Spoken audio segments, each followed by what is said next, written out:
ጤና ይስጥልን የተከበራችሁ የብሬዲዮ ቤተሰቦችና አድማጮች ዕለቱን ዜናዎችን እናሰማችኋለን። ዜናው የምናሰማችሁ ነው ተመስፋና ታምሩግላን ባለንበት ሰዓት አቆጣጠር የዛሬ መጋቢት 27 ቀን 2018 ዓ.ም ዜናዎችን ከማሰማታችን በፊት አርዕስተ ዜናውን እናስቀድማለን።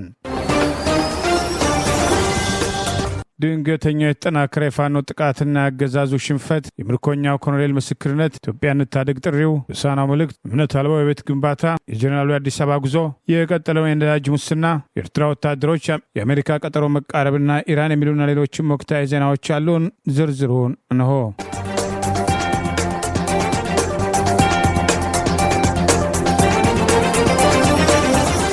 ቴዎድሮስ ህዝብ በጠላት ላይ ወሰደውን ወታደራዊ እርምጃ ተከትሎ ከፍተኛ ድል ተቀዳጀ። በአዴት በደጋዳሞት የተደረጉ ውጊያዎችን ተከትሎ ጠላት ከፍተኛ ሰብአዊና ቁሳዊ ኪሳራ አስተናግዷል። በአንድ ግንባር ብቻ 156 የጠላት ኃይል ተደመሰ።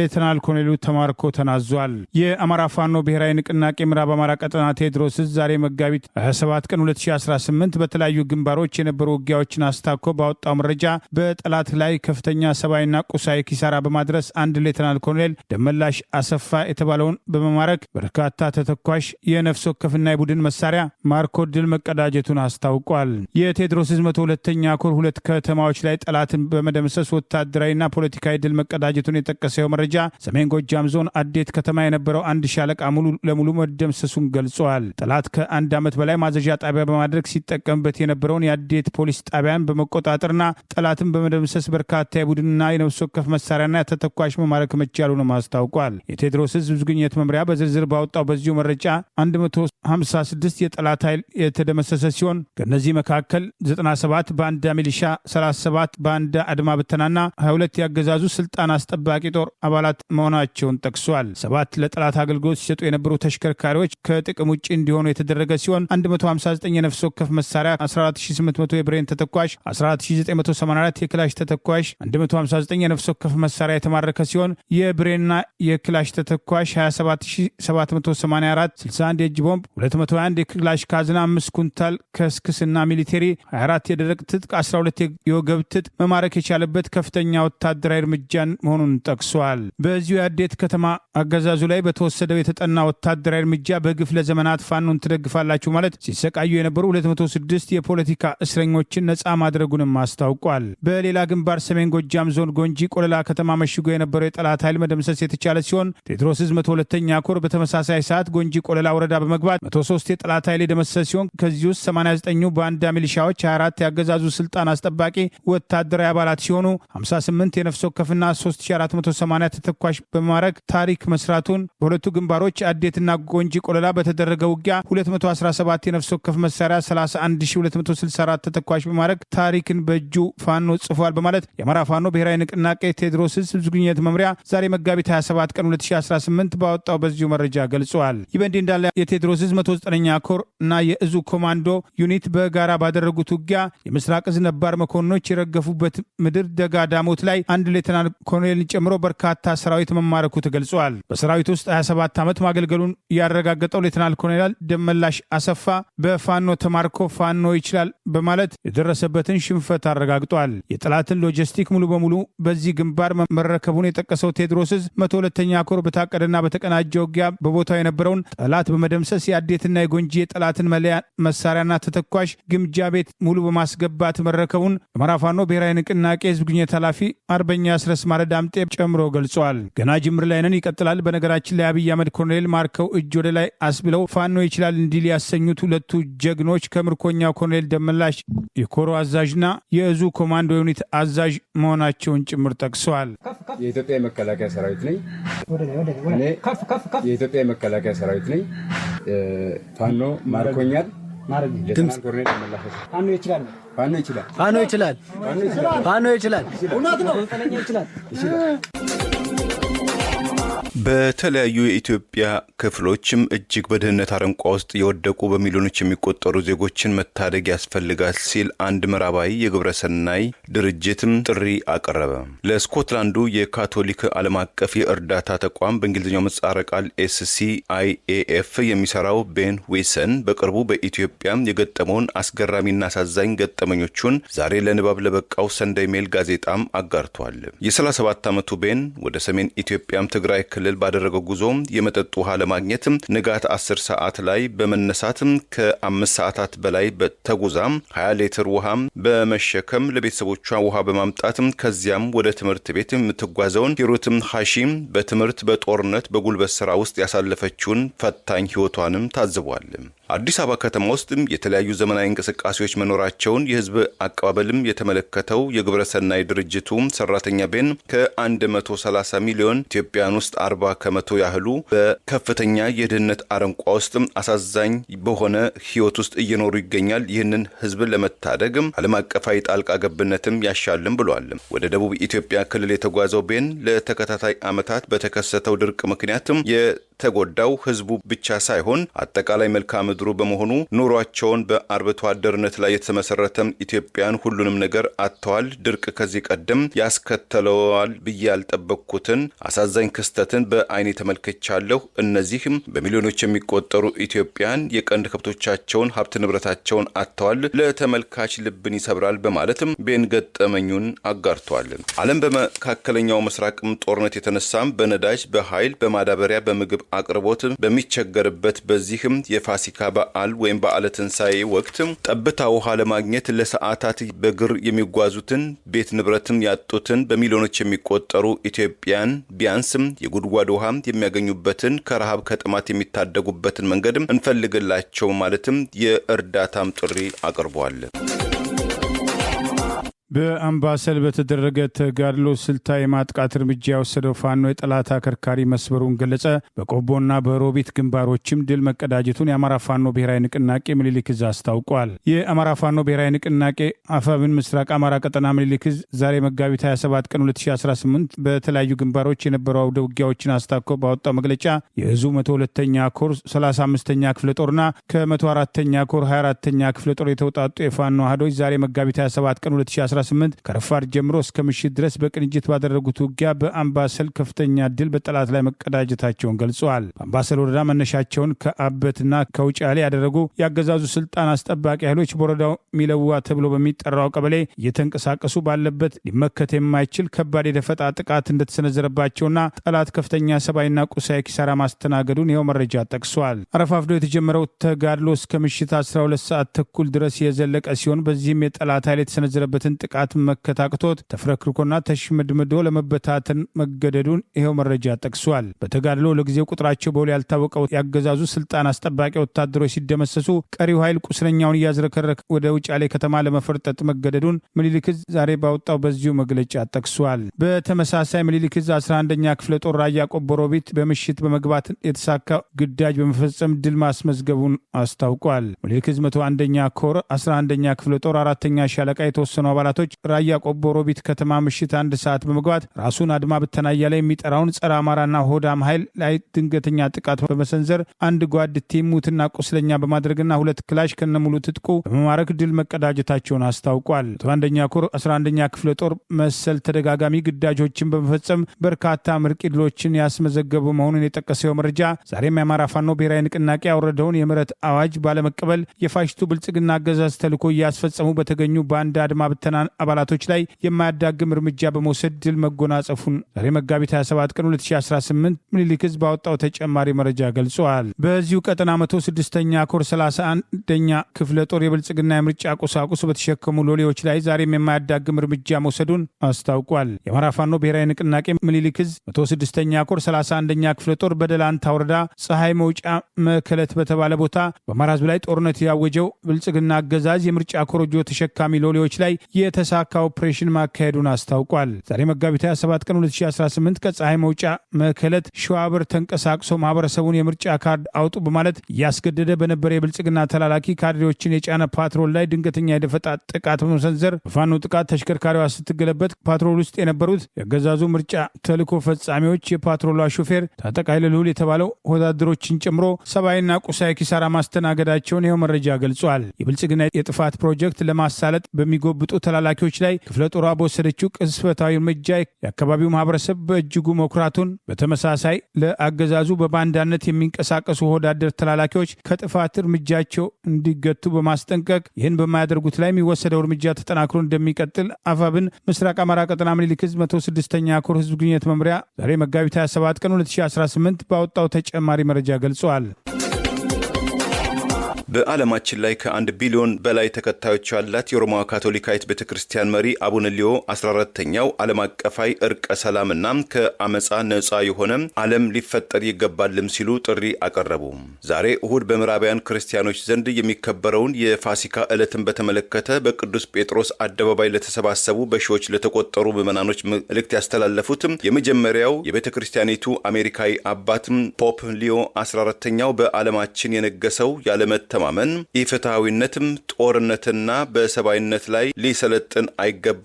በዚህም በትንሣኤም በጌታ የፋሲካ ዕለት ገናም ያልተከፈቱ በጠባቂዎች የሚጠበቁ በርካታ መቃብሮችም አሉ ብለዋል።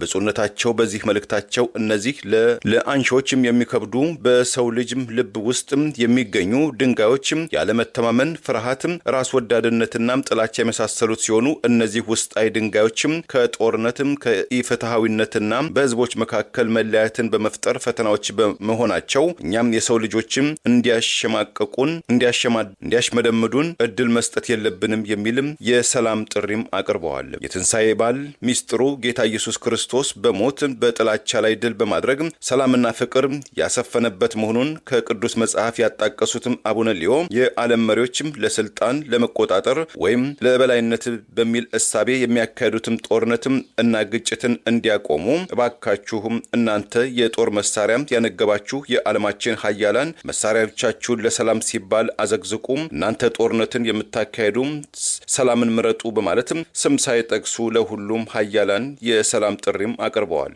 ፖፕ ሊዮ 14ኛው ባልተለመደ መልኩ በመካከለኛው ምስራቅ አሜሪካና እስራኤል በኢራን ላይ እያካሄዱት ያለውን ወታደራዊ ጥቃት ኢራን በአጸፋው በአሜሪካና በእስራኤል እንደዚሁም የአሜሪካም ጥቅም አለባቸው በመተላቸው የመካከለኛው ምስራቅ አገራት ላይ እየወሰደችው ያለውን ጥቃትን ዙሪያ ፕሬዚዳንት ዶናልድ ትራምፕ እባክዎትን ከዚህ የጦርነት አዙሪት መውጫ መንገድ ይፈልጉ በማለትም ባለፈው ማክሰኞም ቀጥተኛ ጥሪ ማቅረባቸው ይታወሳል። ዛሬ በምዕራባውያን ክርስቲያን ወገኖች ዘንድ የፋሲካ በዓል ሲሆን በኢትዮጵያን፣ በኤርትራውያን፣ በግብፃውያን፣ በአርሜኒያን፣ በሶሪያውያን፣ በህንዳውያን የኦርቶዶክስ የካቶሊክ እምነት ተከታዮች ዘንድ ጌታ ኢየሱስ ክርስቶስ ፍቅሩንና ትህትናውን ለመግለጽ በአህያ ውርንጭላ ተጭኖ በኢየሩሳሌም ጎዳና የተጓዘበት በዓለ ሆሳና ወይም የዘንባባው ክብረ በዓል በደማቅ ሃይማኖታዊ ስርዓትም ይከበራል።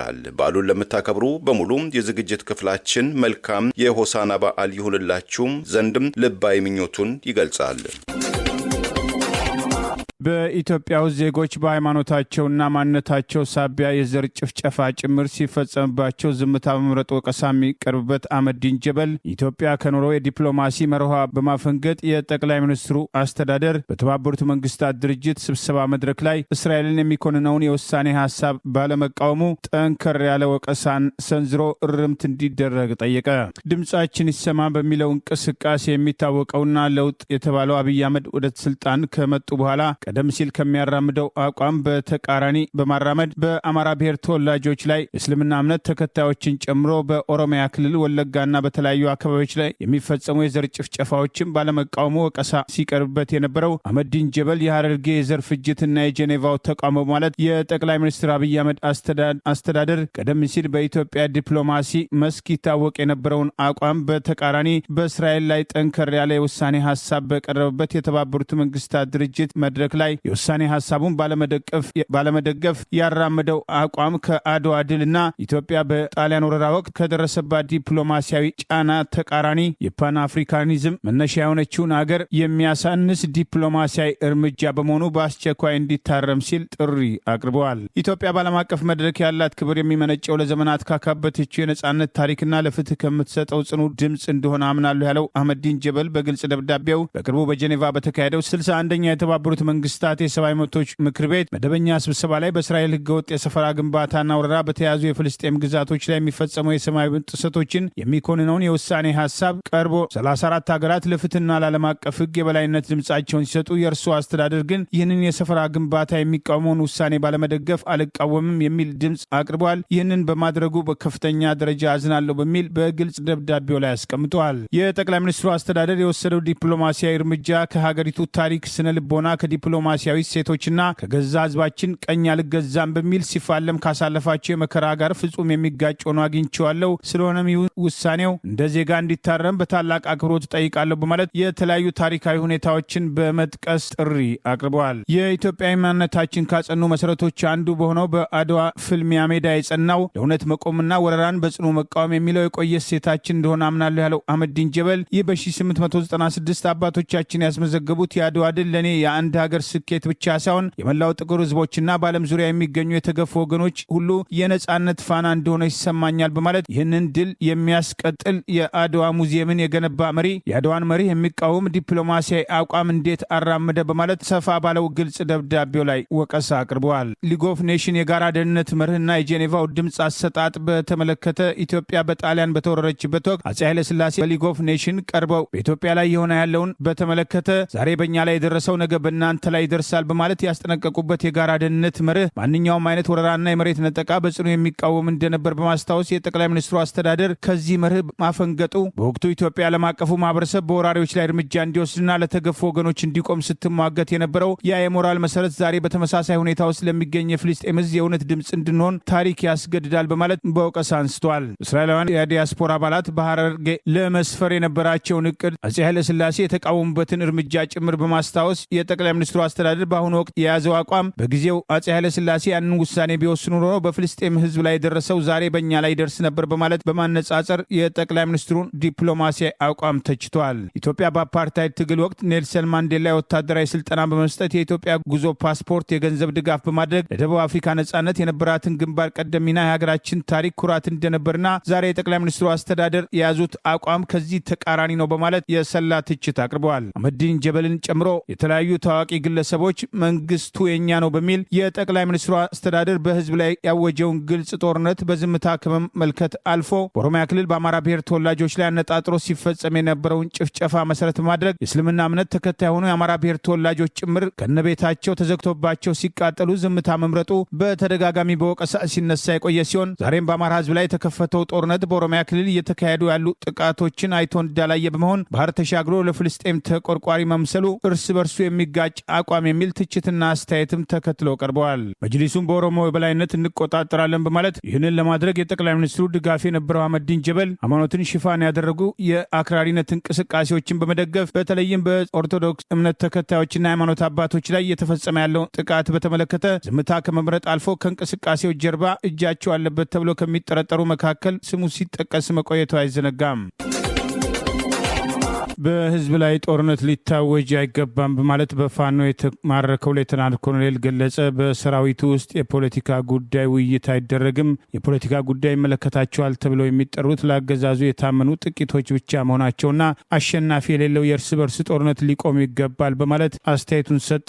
ሰራዊቱ በረሃ ለበረሃ እየተንከራተተ አገዛዙ በለኮሰው ጦርነት እየተማገደ ይገኛል በማለት የሰራዊቱን ቁመና በተመለከተ ገልጿል። ወደ አሰብ የተላኩት እድለኛ ናቸው በማለት በአሰብ ግንባር ለውጊያ የተላኩ ጓዶቹን በተመለከተ ማስተያየቱን ሰጥቷል። በአማራ ህዝብ ላይ ጦርነት የከፈተ የአብይ አገዛዝ ስልጣን አስጠባቂ ሰራዊት አዛዥ የሆነው ሌተናል ኮሎኔል ደመላሽ አሰፋ ዛሬ መጋቢት 27 ቀን 2018 ዓ.ም በደጋ ዳሞት በነበረው ውጊያ በጠላት ላይ የተወሰደውን እርምጃ ተከትሎ በፋኖ ቁጥጥር ስር ከዋለ በኋላ በሰጠው አስተያየት ጦርነት በህዝብ ላይ ሊከፈት አይገባም፣ መከላከያ ሰራዊት ድንበር ጠባቂ ነው መሆን ያለበት፣ የፖለቲካ ጉዳዮችን ሰራዊቱ አይወያይም፣ በኢህአዴግ ጊዜ የነበረው ሁኔታ የተሻለ ነበር በማለት 27 ዓመት በሰራዊት ውስጥ መቆየቱን ገልጾ በአሁኑ ወቅት የሚደረጉ የፖለቲካ ውይይቶች የተወሰኑ ሰዎች ተመርጠው ተወስደው የሚደረግ እንጂ ብዙሃኑ መኮንን እንደማይሳተፍና ሰራዊቱ ከቦታ ቦታ አገዛዙ በለኮሰው ጦርነት እየተንከራተተ እንደሚኖር ገልጸዋል። በአማራ ህዝብ ላይ እየተፈጸመ ያለውን ጭፍጨፋ ተገቢ አይደለም፣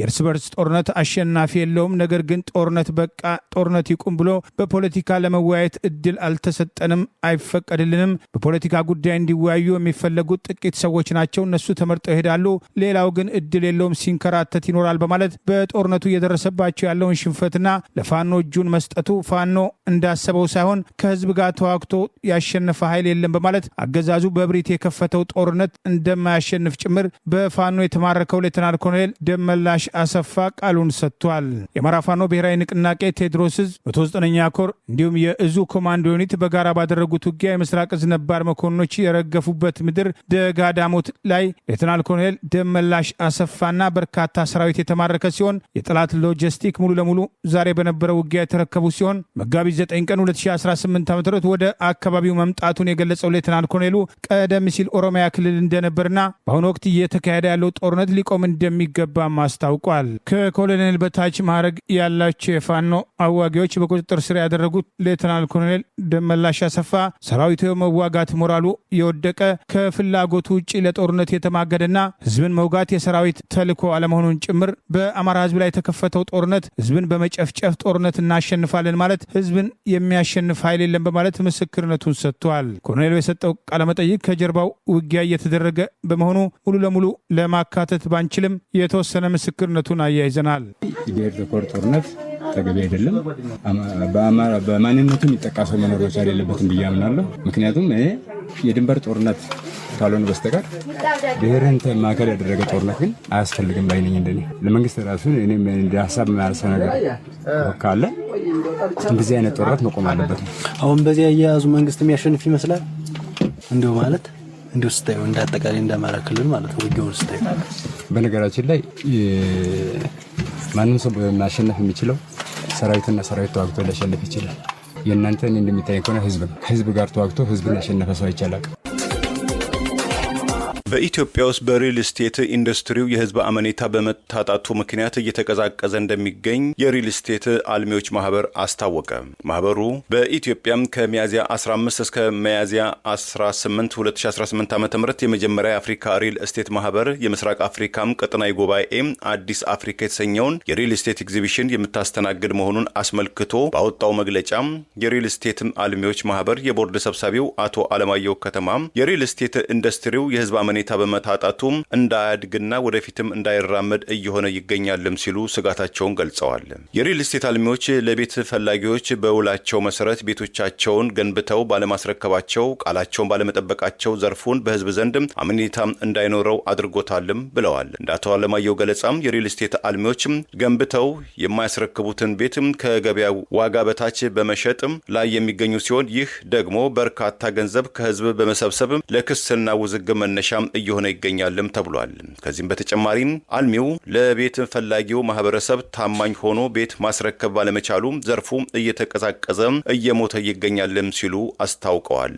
ታማኝ ሆኖ በውሉ መሰረት ቤት ገንብቶ የማያስረክብ ሪል ስቴት አልሚ ወረቱን የሚበላ ነጋዴ አንድ ናቸው ያሉትም የቦርዱ ሰብሳቢ አቶ አለማየሁ የኢትዮጵያ ሪል ስቴት ማህበር በቤት አልሚዎችና ገዢዎች መካከል መተማመን እንዲኖር የሚያስችሉ ስራዎችም እየተሰራም ይገኛል ብለዋል። ማህበሩ ከተመሰረተም የአንድ ዓመት ጊዜ ቢኖረውም ከዋጋ በታች በውሸት ማስታወቂያ ገዢው እንዳይጭበረበርና ዘርፉም በህግም እንዲመራ የማድረግም ስራ እየተሰራ እንደሚገኝም ገልጸዋል። በኢትዮጵያ የሚገኝ ማንኛውም ሪል ስቴት አልሚ ፍቃድ አግኝቶ በህጋዊ መንገድም እንዲንቀሳቀስም አሰራር መዘርጋቱን የገለጹት የቦርዱ ሰብሳቢም ችግር ተፈጥሮ ከተገኘም ፍቃዱ የሚነጠቅበትና የሚጠየቅበትም ስርዓትም ተበጅቶለታልም ብለዋል። የስልጣን ጊዜያቸው እያበቃ ያለው የትግራይ ክልል ጊዜያዊ አስተዳደር ፕሬዚዳንት ሌተናል ጄኔራል ታደሰ ወረደ አዲስ አበባ መግባታቸው ተገልጿል። ጠቅላይ ሚኒስትሩ ከስልጣን አንስተዋቸው ሜጀር ጄኔራል ጻድቃን ወልደተንሳይ ወይም የነጌታቸው ቡድን የሚደግፈው ሌላ ፕሬዚዳንት እንዲሾምና መከላከያ ሰራዊቱ ወደ ትግራይ በመግባት ስልጣን ላይ እንዲመልሳቸው እቅድ መኖሩን የሚጠቅሱ መረጃዎች ወጥተዋል። የትግራይ ጊዜያዊ አስተዳደር ፕሬዚዳንት ሌተናል ጄኔራል ታደሰ ወረደ በትግራይ ወቅታዊ ሁኔታ ለመምከር ዛሬ እሁድ መጋቢት 27 ቀን 18 ዓ.ም ምሽት ላይ አዲስ አበባ መግባታቸውን ከትግራይ ወጡ መረጃዎች ገልጸዋል። ቀደም ሲል የትግራይ ክልል ጊዜያዊ ፕሬዝዳንት ወደ ጠቅላይ ሚኒስትሩ ሽማግሌዎች በመላክ ስልጣናቸውን ለማስጠበቅ እቅድ አቅርበው የነበረ ሲሆን በጠቅላይ ሚኒስትሩ በኩል እንዲወስዱ የተነገራቸው እርምጃዎችን አለመውሰድ በተለይም ወደ ስልጣን ሲወጡ ጠቅላይ ሚኒስትሩ የአፍሪካ ህብረት ተወካዮችን ጭምር በመጥራት ባልተለመደ ሁኔታ 8 ዋና ዋና ነጥቦችን በማስቀመጥ እንዲፈርሙ ያደረጓቸው ውስጥ አንዱንም አለመፈጸማቸውና በነ ዶክተር ደብረጽዮን ገብረ ሚካኤል የሚመራው የህወሓት ቡድንን በሚፈለገው ደረጃ አለመገዳደራቸው ሹመቱን ተከትሎ በጠቅላይ ሚኒስትሩ ደጋፊዎች በጌታቸው ረዳና ሌሎችም ተመሳሳይ አቋም ባላቸው የትግራይ ተወላጆች ጭምር ከፍተኛ ትችትና ወቀሳ ሲቀርብባቸው የነበረ ሲሆን የቀድሞ የትግራይ ክልል ጊዜያዊ ፕሬዝዳንት የነበረው ጌታቸው ረዳ ከትግራይ ሸሽቶ አዲስ አበባ ከመጣ በኋላ ከሚጸጽተው ነገር የጊዜው ምክትል የነበሩት ሌተናል ጀነራል ታደሰ ወረደን አለማባረሩ መሆኑን በአደባባይ መግለጫ መናገሩ አይዘነጋም። መጋቢት 12 ቀን 2016 ዓ.ም ከስልጣን በወረደው ጌታቸው ረዳ ምትክ መጋቢት 13 ቀን 2018 ወደ ስልጣን የወጡት የትግራይ ጊዜያዊ ፕሬዝዳንት ሌተናል ጀነራል ታደሰ ወረደ በጠቅላይ ሚኒስትሩ የተሰጣቸው ሹመት ማብቃቱ እየተነገረ ቢሆንም አንዳንዶች ሹመታቸው የሚያበቃው መጋቢት 30 ቀን 2018 ነው በማለት 3 ቀን የቀረው ስልጣናቸውን መሰረት በማድረግ አዲስ አበባ ለተጨማሪ ሹመት ወይም ሽረት መጥተዋል የሚል አስተያየቶች አስከትለው አቅርበዋል። ሌተናል ጀነራል ታደሰ ወረደ የአዲስ አበባ ጉዟቸው ከጠቅላይ ሚኒስትሩ ጋር ከሌሎች የፌዴራል ተቋማት ጋር በመነጋገር ነዳጅን ጨምሮ መሰረታዊ ፍጆታዎች ወደ ትግራይ እንዳይገቡ የተከለከለበትን አጀንዳ በማንሳት ቀጣይ ስልጣናቸው ሁኔታን በተመለከተ ለመደራደርና ከጠቅላይ ሚኒስትሩ የሚቀርቡ ቅድመ ሁኔታዎችን በተመለከተ ለመደራደር መሆኑን የሚጠቅሱ መረጃዎች የቀረቡ ሲሆን ብቻቸውን መጓዛቸውን ተከትሎ ህወሓት ያልወሰነውን ተስማምተው ቢመጡም እንደ ከዚህ ቀደሙ ተግባራዊ እንደማይሆን በወቀሳ የሚያነሱ የጠቅላይ ሚኒስትሩ ደጋፊ የትግራይ ሊቃን ታደሰ ወረደ ወርደው በምትካቸው ሜጀር ጀነራል ጻድቃን ገብረተንሳይ እንዲሾሙ ወይም ከነጌታቸው ረዳ ስምረት ቡድን አንድ ጠንካራ ሰው ተመድቦ መከላከያ ሰራዊቱ ወደ ትግራይ እንዲገባ አዲስ አበባ ቁጭ ብሎ ትዕዛዝ እንዲሰጥና ይኸው ተግባራዊ ከሆነ በኋላ የትግራይ ጊዜያዊ አስተዳደርን ተረክበው እንዲመራ ሀሳብ መቅረቡን የሚጠቅሱ መረጃዎችን መውጣት ጀምረዋል። ሌተናል ጀነራል ታደሰ ወረደ የትግራይ ክልል ጊዜያዊ አስተዳደር ፕሬዝዳንት ሆነው ከፌዴራል መንግስቱ የተሰጣቸውን ኃላፊነት ሙሉ ለሙሉ ተግባራዊ ያላደረጉም የሚል ወቀሳ ሲቀርብባቸው የቆየ ሲሆን ህወሓት ከኤርትራ መንግስት ጋር ግንባር ሲፈጥር በዝምታ አይተዋል። የትግራይ ታጣቂዎችን እንዲበትኑ የተሰጣቸውን ተልዕኮ አልተወጡም። ህወሓት ተመልሶ እንዲጠናከር ከፍተኛ ሚና ተጫውተዋል በማለት ስልጣናቸው ሊቀጥል አይገባም የሚሉ ወቀሳዎች በተደጋጋሚ ሲደመጡ ቆይተዋል። የጠቅላይ ሚኒስትሩ አስተዳደር ከህወሓት ጋር ዳግም ጦርነት ውስጥ ለመግባት የአረብ ኤሚሬት አጀንዳን ለማስፈጸም በኃይል አሰብን አስመልሳለሁ የሚለው እንቅስቃሴን ከቅርብ ጊዜ ወዲህ ጋፕ በማድረግ በአፋር በኩል ወደ ትግራይ ድንበር ወደ ኤርትራ ያስገባውን ሰራዊትና አማራ ክልል ከኤርትራ የሚያዋስን አካባቢዎች ካደራጀው ሰራዊት መካከል የተወሰነ ኃይሉን ወደ መሃል ሀገር መሳቡን መረጃዎችን ጠቅሰን መዘገባችን አይዘነጋም። ላለፉት 1 ዓመታት ትግራይን ያስተዳደሩት ሌተናል ጀነራል ታደሰ ወረደ የፌዴራል መንግስቱ ኃላፊነቱን አለመወጣቱን በትግራይ ላይ ዳግም ጦርነት እያንጃበበ መሆኑን ለሰላም የቆረጡ ቢሆንም ዝግጅት ግን ማድረግ ያስፈልጋል በማለት በተለያዩ መድረኮች ከቅርብ ጊዜ ወዲህ ጠንከር ያሉ አስተያየቶችና ጥሪዎችን ማድረጋቸውን ጠቅሰን መዘገባችን አይዘነጋም።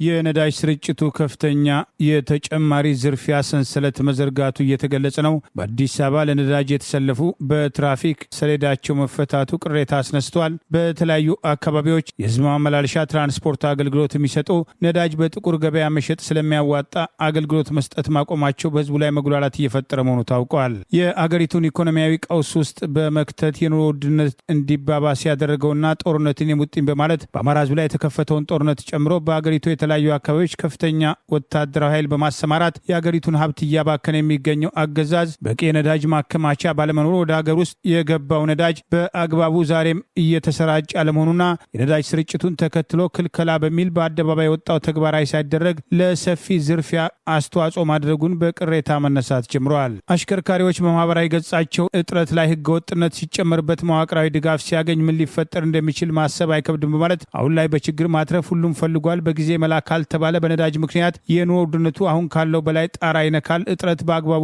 መርቶ ከህገወጥ አጽድቶ ህዝብ ሊጠቅም የሚችል አሰራር ዘርግቶ መምራት ካልተቻለ መጪው ከባድ ይሆናል በማለት ከወዲሁ ስጋታቸውን ገልጸዋል። እጥረትን መፍታት እስኪቻል ድረስ ህገወጥነትን መግታት ላይ መበርታት ይገባል በማለት ተጨማሪ ጥሪ ያቀረቡ ሲሆን ሁሉም እጁን በነዳጅ ላይ እየነከረ የዝርፊያው ተካፋይ በመሆን በህዝቡ ላይ ከፍተኛ ጫና እየፈጠረ መሆኑ ተገልጿል። በአዲስ አበባ በተለይም ሳሪስ አቦ ለነዳጅ የተሰለፉ አሽከርካሪዎች ከጉምሩክ አቦ የትራፊክ መብራት በአካባቢው እስካሉ 2 ማደያዎች ነዳጅ ይመጣል ብለው በተስፋ እየጠበቁ ቢሆንም ለምን ተሰለፋችሁ በሚል በትራፊኮች ሰሌዳቸው መፈታቱ ቅሬታ ማስነሳቱ ታውቋል። ከአዲስ አበባ ውጭ የተለያዩ የህዝብ ትራንስፖርት አገልግሎት የሚሰጡ ቀደም ሲል አገልግሎት ከሚሰጡበት ዋጋ መጨመራቸው ሳያንስ ለትራንስፖርት አገልግሎት የሚውሉ ተሽከርካሪዎች ቅድሚያ ያገኛሉ መባሉን ሽፋን በማድረግ ከአካባቢው አስተባባሪዎች ከንግድ ቢሮዎችና ከነዳጅ ማደያ ባለቤቶችና ቀጂዎች ጋር ግንባር በመፍጠር የወሰዱትን ነዳጅ እያጠራቀሙ በህገወጥ መንገድ እየቸረቸሩ ከ1 ሊትር 400 በላይ ስለሚያተርፉ ለህዝብ የትራንስፖርት አገልግሎት መስጠት በደቡብ ክልል የተለያዩ አካባቢዎች እየተቋረጠ መምጣቱን በተለይም በወላይታ ዞን ችግሩ ተባብሶ መቀጠሉ በቅሬታ የተገለጸ ነው። ጦርነትን የሙጥኝ ያለው አገዛዝ የጦር መሳሪያ ለመሰብሰብ ከፍተኛ የውጭ ምንዛሪ እያባከነ በመሆኑ አገሪቱ በቂ ነዳጅ ክምችት እንዳይኖራት ማድረጉ ለችግሩ መባባስ ምክንያት መሆኑ የተገለጸ ሲሆን ይህንን የነዳጅ እጥረት ተከትሎ የሸቀጦች ዋጋ በከፍተኛ ደረጃ መጨመሩ ህዝቡ ህይወቱን ሲኦል ያደረገበት አገዛዝ በተደራጀ መንገድ ለመታገል አለመቻሉ ከጊዜ ወደ ጊዜ ኑሮ ውድነቱ በከፍተኛ ደረጃ የህዝቡን ህይወት እያመሳቀለ መሆኑ ተጠቅሷል። በአሁኑ ወቅት በርካታ ሸቀጦች ዋጋ የጨመረ ሲሆን ለዚህ ምክንያት የነዳጅ ጭማሪው በተለይም በመደበኛ የነዳጅ ዋጋ ከየትኛውም ቦታ መቅዳት የማይቻልበትና በጉቦና የቅድሚያ ለማግኘት በሚደረጉ ተጨማሪ ክፍያዎች ሳቢያ አገልግሎት ሰጪዎች ምርትና አገልግሎትን ከቦታ ቦታ ለማጓጓዝ ከፍተኛ ውጪ በመጠየቃቸው ነጋዴዎችም የዚሁ ጫና ሰለባ በመሆናቸው በሸቀጦች ላይ ከፍተኛ ጭማሪ እየተደረገ መምጣቱ ኢኮኖሚው አድጓል፣ አገሪቱ በተሻለ ሁኔታ ውስጥ እየተራመደች ነው የሚለው በተግባር እየተጋለጠ መምጣቱ በወቀሳ ተነስቷል። የጠቅላይ ሚኒስትሩ አገዛዝ ለአረብ ኤሚሬት በመወገን በኢራን ላይ ያሰማው ተቃውሞ የኢትዮጵያ ነዳጅ የጫኑ መርከቦች የሆርሙዝን ሰርጥ እንዳይሻገሩ የተደረገው ክልከላ ተጨማሪ ጫና በአገሪቱ ላይ የፈጠረ ሲሆን የመብራት ሂሳብ ለመጨመር የሰራተኛ ደሞዝ ሲጠየቅ የጤና ባለሙያዎች የጠየቁትን የደሞዝ ጭማሪ ሲያጣጥል የቆየው አገዛዝ የመብራት ዋጋ ላይ መጨመር ከአካባቢው አገራት ነዳጅም ሆነ መብራት ርካሽ ነው ያለ ቢሆንም በአሁኑ ወቅት በአካባቢው ካሉ አገራት መካከል ኬንያ፣ አሜሪካና እስራኤል በኢራን ላይ እየሰነዘረው ያለው ጥቃትና ኢራን በበኩሏ እየወሰደች ባለው እርምጃ ሳቢያ የሆርሙዝ ሰርጥ መዘጋትን ተከትሎ አገሪቱ እየወሰደች ባለው እርምጃ ኢኮኖሚዋን ማረጋጋቷን የአገሪቱ ፕሬዚዳንት ዊሊያም ሩቶ በአደባባይ ተናግረዋል። የኬንያ ኢኮኖሚ አረጋግተናል። ከ2 ዓመት ተኩል በፊት የኬንያ ኢኮኖሚ ከአፍሪካ 8ኛ ደረጃ ላይ ነበር። ዛሬ ኢትዮጵያና አንጎላን ቀድመን የኢኮኖሚ ደረጃችን 6ኛ ሆኗል በማለት በኢኮኖሚ ጉዳዮች ላይ አሁን ኢኮኖሚያዊውን አረጋግተኗል ብዬ በልበ ሙሉነት እናገራለሁ ሲሉ ተደምጠዋል። በኬንያ የግብር ጭማሪን ተከትሎ ጄንዚ የተሰኘው የዘመኑ ወጣቶች እንቅስቃሴ ተቃውሞ ማሰማት የአገሪቱን ፓርላማ እስከ መቆጣጠር መድረሱ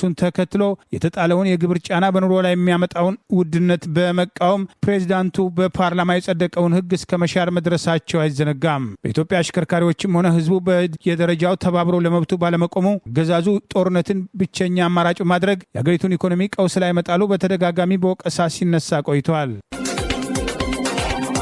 ብዛት ያላቸው የኤርትራ ወታደሮች ወደ ሽራሮ ከተማ መግባታቸው ተሰማ። በጉዳዩ ዙሪያም የፌዴራል መንግስቱናም አግባብነት ያላቸው ባለስልጣናት እስካሁን ድረስ የሰጡትም ማስተባበያም ወይም ማረጋገጫም የለም። ብዛት ያላቸው የኤርትራ ወታደሮች በሰሜን ምዕራብ ትግራይ ዞን በምትገኘው በሽራሮ ከተማ ውስጥ መግባታቸው ከአካባቢ የወጡ ኦፊሴላዊ ያልሆኑ መረጃዎችም ገልጸዋል። በፕሪቶሪያው የሰላም ስምምነት መሰረት በትግራይ ክልል ውስጥ ከመከላከያው ኃይል ውጪ ማንኛውም የውጭ ኃይልና የአገር ውስጥ ታጣቂ ቡድን እንዳይንቀሳቀስ የሚል ውል ቢኖርም ከቅርብ ጊዜያት ወዲህ የኤርትራ ወታደሮች አንዳንድ የትግራይ ከተሞች ውስጥ እየተንቀሳቀሱ ናቸው የሚል መረጃዎችም ቢሰሙም ጉዳዩን በተመለከተም የፌዴራል መንግስቱ የትግራይ ክልል ወይም የኤርትራ መንግስት እስካሁን ድረስም በኦፊሴል ሲያስተባብሉ አልተመለከተም። የስደተኞች ሞት ዛሬም ቀጥሏል። ከሊቢያ ባህር ዳርቻ የተነሱ ስደተኞች ሜዲትራኒያን ባህር ላይ ከ70 በላይ የደረሱበት አልታወቀም። 2 መሞታቸውና 32 መትረፋቸውን ግብረሰናይ ድርጅት አስታወቀ።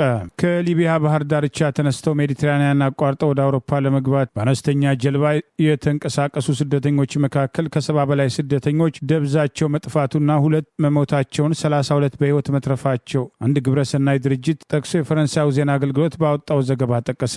በባህር ላይ የሚጓዙ ስደተኞች የአደጋ ድን መንግስት ያልሆነ ድርጅት ለፈረንሳይ ዜና አገልግሎት በሰጠው መረጃ ጀልባዋ ከሊቢያ ባህር ጠረፍ ትላንት ጉዞ የጀመረች ሲሆን ጀልባዋ ከ100 በላይ ስደተኞችን አሳፍራ የነበረ ሲሆን ከ70 በላይ የሚሆኑት በሜዲትራኒያን ባህር ጠፍተው የደረሱበት አለመታወቁና 2 ሲሞቱ 32 በህይወት መትረፋቸውን አረጋግጧል። በተመሳሳይ ባለፈው ሳምንት በሜዲትራኒያን ባህር ላይ በአነስተኛ የፕላስቲክ ጀልባ ሲጓዙ ከነበሩ ስደተኞች መካከል 22ቱ በግሪክ የባህር ጠረፍ ህይወታቸው ማለፉ የተገለጸ ሲሆን ስደተኞቹ የሞቱት በረሃብና በውሃ ጥም ምክንያት መሆኑ በጊዜው ይፋ መሆኑን ጠቅሰን መዘገባችን አይዘነጋም። ከሊቢያ የሚነሱና ለተሻለ ኑሮ ከአጋቾችና አሸጋጋሪዎች ሕይወታቸው ተርፈው በተስፋ የሚንቀሳቀሱ በተደጋጋሚ በሜዲትራኒያን ባህር ሰጥመው ሕይወታቸው የጠፋና በአስቸጋሪ ሁኔታ ውስጥም የደረሱበት ሳይታወቅ የሚጠፋና እድለኞች በአደጋ ጊዜ ሰራተኞች ተርፈው ያሰቡበት የሚደርሱ ቢሆንም ተመሳሳይ አደጋዎች በተደጋጋሚ ሲከሰቱ ቆይተዋል። ባለፈው ሳምንት በጀልባ ላይ እንዳሉ 22ቱ በግሪክ የባህር ጠረፍ አካባቢ ሲደርሱ ሕይወታቸው ያለፈው ለ6 ቀናት ያህል በባህር ላይ ሲንሳፈፉ እንደነበር ከስደተኞቹ 2ቱ ብቻ በሕይወት መትረፋቸው አይዘነጋም። በቅርቡ በተመሳሳይ በኤደን ባህረ ሰላጤ ኢትዮጵያንን ጨምሮ ወደ ሳውዲ ለመሻገር የተንቀሳቀሱ ስደተኞች ሕይወታቸው ማለፍ የተገለጸ ሲሆን ዛሬ በሜዲትራኒያን ባህር ላይ ሕይወታቸው ያለፉት 2ቱ ስደተኞችም ሆነ ከ70 በላይ የደረሱበት ያልታወቀው ከየትኛው ሀገር የመጡ ዜጎች መሆናቸው ለጊዜው አልተገለጸም። ከሊቢያ ተነስተው ወደ አውሮፓ በሚደረግ አደገኛ የባህር ጉዞ ኢትዮጵያና ኤርትራውያን ስደተኞች በተደጋጋሚ ሕይወታቸው ከሚያልፍ ስደተኞች መካከል ሲጠቀሱ መቆየታቸው አይዘነጋም። ወጣቶች በሀገራቸው ተስፋ በማጣት ያልፍልናል በማለት አደገኛ የሆኑ የስደት ጉዞዎችን በመምረጥ በተደጋጋሚ ሕይወታቸው ማለፉ አሳዛኝ መሆኑ ሲጠቀስ የቆየ ሲሆን በሀገራቸው ያለው ሁኔታ እስካልተለወጠ ድረስ ለአጋቾች የሚያጋልጥ ሕገወጥ የሆነ የስደት ጉዞ የበለጠ አደገኛ መሆኑ ተደጋግሞ ሲጠቀስ ቆይተዋል። ባለፈው አርብ በደቡባዊ ኢራን በኢራን የመከላከያ ኃይል ተመቶ የወደቀውን የአሜሪካ ተዋጊ ጀት ውስጥ የነበረውን ሁለተኛውን የአየር ኃይል አባል አሜሪካ መታደጓን ፕሬዚዳንት ዶናልድ ትራምፕ አስታወቁ። የአሜሪካው ኤፍ-15 ኢ ስትራይክ ኢግል ተዋጊ ጀት ኢራን ግዛት ውስጥ ከተመታ በኋላ ሁለቱም አገራት አብራሪዎቹን ሲያድኑ የነበረም ሲሆን አሜሪካን በዚያው ቀን አንዱን አብራሪ መታደጓን የቻለችን ቢሆንም ሁለተኛውን የአየር ኃይል አባል ለማደን በጠላት ግዛት ውስጥ አደገኛ የፍለጋ ዘመቻም ስታከናውን ሰንብታለች። ፕሬዚዳንት ትራምፕ ዛሬ ትሩዝ በተሰኘው ማህበራዊ ትስስር ገጻቸው ባሰፈሩት ጽሑፍ አግኝተነዋል ሲሉ ሁለተኛውን አብራሪ መታደግ መቻሉንም አስታውቀዋል። ጠፍቶ የነበረው የአየር ኃይል ባልደረባም ጉዳት ቢደርስበትም በጥሩ ሁኔታ ላይ እንደሚገኝ ፕሬዚዳንቱ ገልጸዋል። ላለፉት በርካታ ሰዓታት የአሜሪካ ሰራዊት ከአሜሪካ ታሪክ ውስጥ እጅግ ድፍረት የተሞላበት ያሉትን የፍለጋና የማዳን ዘመቻም አካሂዷልም ብለዋል። የጠፋው የአየር ኃይል አባል እጅግ የተከበረም ኮሬል ሲሉ የገለጹት ፕሬዚዳንት ትራምፕ በኢራን አደገኛ ተራሮች ውስጥ ከጠላት መስመር ጀርባ ሆኖ በጠላቶቻችን እየታደነ ነበረም ብለዋል። ይሁን እንጂ የአሜሪካ ኃይሎች በቀን ለ24 ሰዓታት ያለበትን ቦታም ሲከታተሉ እንደነበረም ጠቅሰዋል። ጉዳት ደርሶበታል፣ ነገር ግን ደህና ይሆናልም ብለዋል። ፕሬዚዳንቱም በዚህ ማህበራዊ ትስስር ገጻቸው እስከ አሁን ድረስም ከአስተዳደራቸው ይፋዊ ማረጋገጫ ስላልተሰጠበት የመጀመሪያው አብራሪም አንስተዋል። የመጀመሪያው ጀግና አብራሪ መታደግም ስለመቻሉ ማረጋገጫ ያልተሰጠው ሁለተኛውን የመታደግ ዘመቻ እንዳያበላሽበት ነው ሲሉም ምክንያትም አቅርበዋል። መቼም ቢሆን አሜሪካዊ ተዋጊን አንተውም ሲሉ የተናገሩት ፕሬዚዳንትም ትራምፕ በኢራን ግዛት ውስጥ የማዳን ዘመቻ የተከናወነ አንድም አሜሪካዊ ሳይገደል ወይም ሳይጎዳ ነውም ብለዋል። የጠላት መስመር ውስጥ የነበረውን አሜሪካዊ ወታደር ለመታደግ በርካታ አውሮፕላኖች ተሰማርተው እንደነበረም የተናገሩ ሲሆን አሜሪካን መታደግ የቻለችውን አብራሪዋን በኢራን ባለስልጣናትን ፍለጋም ሲካሄድበት እንደነበረም ተመልክቷል። የኢራን ጦር አሜሪካዊውን ወታደር ለያዘ ሰው ከ66,000 የአሜሪካን ዶላር በላይ ሽልማት ማዘጋጀቱን ያስታወቀም ሲሆን ማህበራዊ ሚዲያ ላይ የተለቀቁ ቪዲዮዎችም በመቶዎች የሚቆጠሩ ኢራናውያን በደቡብ ምዕራብ ኢራን ወደሚገኘው ተራራማው ቦታም ሲያመሩም ተስተውለዋል። ለዛሬ ያሉን ዜናዎች እነዚህ ናቸው። ዜናውን ስታደምጡ ለቆያችሁ የህብር ሬዲዮ ቤተሰቦችና አድማጮች ምስጋናችን ድረሳችሁ። የህብር ሬዲዮ ኦፊሻል ዩቲዩብ ቻናላችንን ሰብስክራይብ ያላደረጋችሁ ሰብስክራይብ በማድረግ በተጨማሪም የደውል ምልክቱን በመጫን የህብር ሬዲዮ ቤተሰብ እንድትቀላቀሉ በአክብሮት እንጋብዛለን። እንደ ወትሮ ሁሉ የህብር ሬዲዮ ቤተሰቦች ፕሮግራሞቻችንን ላይክ በማድረግ ሼር በማድረግ አስተያየቶቻችሁን በመስጠት አብሮነታችሁን እንድትገልጹ በአክብሮት እንጠይቃለን። በድጋሚ እናመሰግናለን። ጤና ይስጥልን። ቸር እንቆይ።